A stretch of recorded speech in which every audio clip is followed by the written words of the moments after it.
नमस्कार दोस्तों, लीजिए सुनते हैं आज की कहानी रिच का शिकार, जो लिखी गई है महान रूसी लेखक लियो टॉल्स्टॉय के द्वारा और जिसका हिंदी अनुवाद किया है मुंशी प्रेमचंद जी ने। हम एक दिन रिच के शिकार को निकले। मेरे साथी ने एक रिच पर गोली चलाई। वह गहरी नहीं लगी। रिच यानी भालू भाग गया। बर्फ पर लहू के चिन्ह बाकी रह गए। हम एकत्र होकर यह विचार करने लगे कि हमें तुरंत पीछा करना चाहिए या 2-3 दिन ठहरकर उसके पीछे जाना चाहिए। किसानों से पूछने पर एक बूढ़ा बोला, तुरंत पीछा करना ठीक नहीं, रिच को टिक जाने दो। मेरा साथी तुरंत रिच का पीछा करना नहीं चाहता था, पर मैंने कहा, झगड़ा करने से क्या मतलब, आप सब गांव को जाइए। मैं और दुगार, जो कि मेरे सेवक का नाम है, रिच का पीछा करते हैं। मिल गया तो वाह वाह, दिन भर और करना ही क्या है। और सब तो गांव के लिए चले गए। मैं और दुगार जंगल में रह गए। पहले पहले तो हम उसकी खोज के पीछे बड़े बड़े वृक्षों के नीचे चलते रहे, परंतु घना जंगल आ जाने पर दुगार बोला, अब यह राह छोड़ देनी चाहिए। वह यहीं कहीं बैठ गया है। 500 कदम जाने पर सामने वही चिन्ह फिर दिखाई पड़े। उसके पीछे चलते चलते एक सड़क पर जा निकले। चिन्हों से जान पड़ता था कि रिच गांव की ओर गया है। 1 मील आगे जाने पर चिन्हों से ऐसा प्रकट होता था कि रिच सड़क से जंगल की ओर नहीं, जंगल से सड़क की ओर आया है। उसकी उंगलियां सड़क की तरफ थीं। मैंने पूछा कि दुगार, क्या यह कोई दूसरा रिच है? दुगार, नहीं, यह वही रिच है, उसने धोखा दिया है। आगे चलकर दुगार का कहना सत्य निकला, क्योंकि रिच 10 कदम सड़क की ओर आकर फिर जंगल की ओर लौट गया था। दुगार, अब हम उसे अवश्य मार लेंगे। आगे दलदल है, वह वहीं जाकर बैठ गया है। चलिए।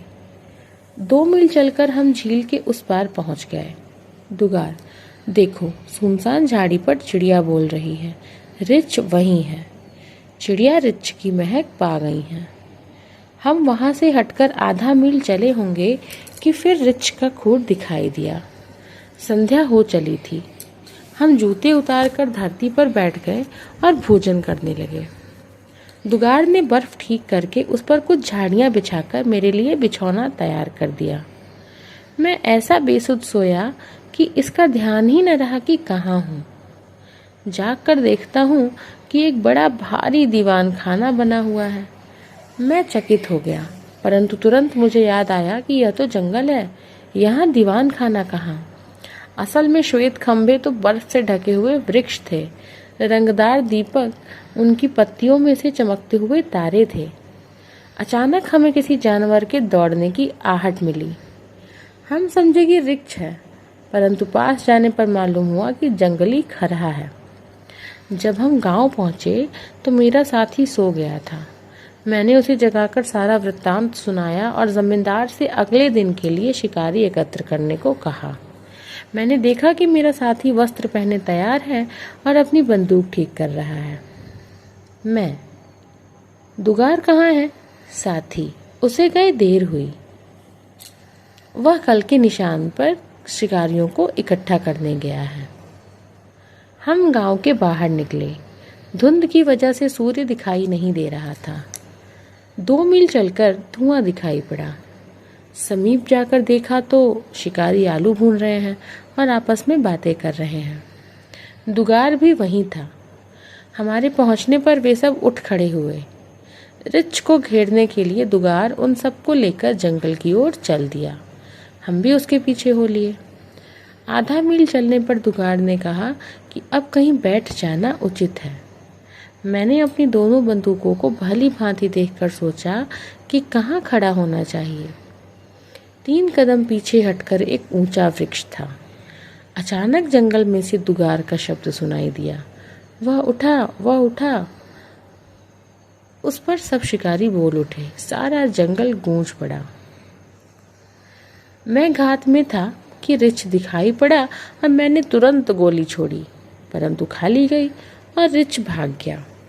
मैंने देखा साथी ने निशाना लगाया, परंतु वह गोली भी खाली गई, क्योंकि यदि रिछ गिर जाता तो साथी अवश्य उसके पीछे दौड़ता।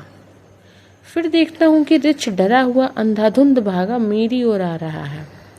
मैंने गोली मारी, परंतु खाली गई।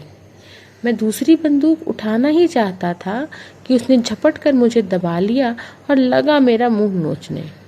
जो कष्ट मुझे उस समय हो रहा था, मैं उसका वर्णन नहीं कर सकता। इतने में दुगार और साथी रिछ को मेरे ऊपर बैठा देखकर मेरी सहायता को दौड़े। रिछ उन्हें देख डरकर भाग गया। सारांश यह कि मैं घायल हो गया और हमें खाली हाथ गांव लौटना पड़ा। कुछ समय बाद हम फिर उस रिछ को मारने के लिए गए। मैं फिर भी उसे न मार सका। उसे दुगार ने मारा। वह बड़ा भारी रिछ था। उसकी खाल अब तक मेरे कमरे में बिछी हुई है। तो ये थी कहानी। उम्मीद है आप सबको पसंद आई होगी। ऐसी अनेक कहानियों के लिए मेरे चैनल को लाइक, शेयर और सब्सक्राइब करना ना भूलें। धन्यवाद।